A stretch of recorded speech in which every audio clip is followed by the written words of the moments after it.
I've never once seen a insecure, paranoid, fearful leader lead a confident, faith-filled, secure business. Why? Because insecurity cascades. And one of the things that we need to recognize and reckon with and maybe even wrestle with as leaders is the fact that our insecurities do start with us, but they don't stay with us. The fact that you're a leader means that your insecurities have influence. So if you've got this never enough insecurity about you where you're constantly needing to do more and having to do more just to feel a sense of adequacy about yourself, well, that's going to have ramifications because it's going to cause you to start things within your business that can't be sustained because you've got this constant hunger, desire, and even more than that, need for doing more. If you've got this insecurity associated with a fear of missing out or FOMO, well, that's going to have ramifications for your business because it's going to cause you to need to be involved in things that you as a leader shouldn't be involved in.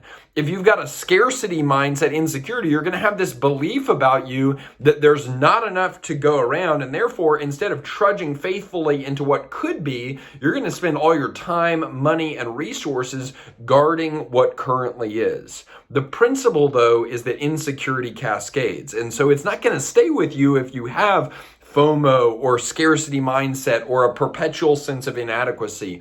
That standard and that insecurity is going to be passed on to other people, and your team, well, they're following you. You're the leader, so they're going to adopt the same insecurity. And it's going to be reflected in a culture that is characterized by micromanagement, by paranoia, and by frustration and fear. And so what do we need to do? We need to own our insecurities. And then after we own them, we need to expose them to truth.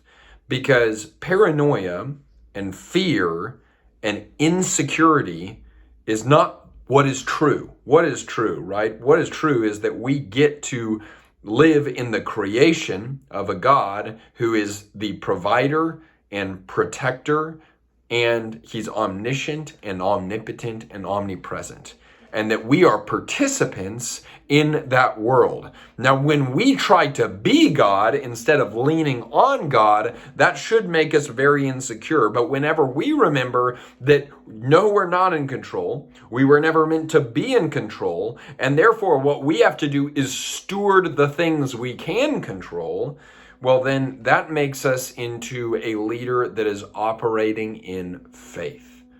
Insecurity cascades.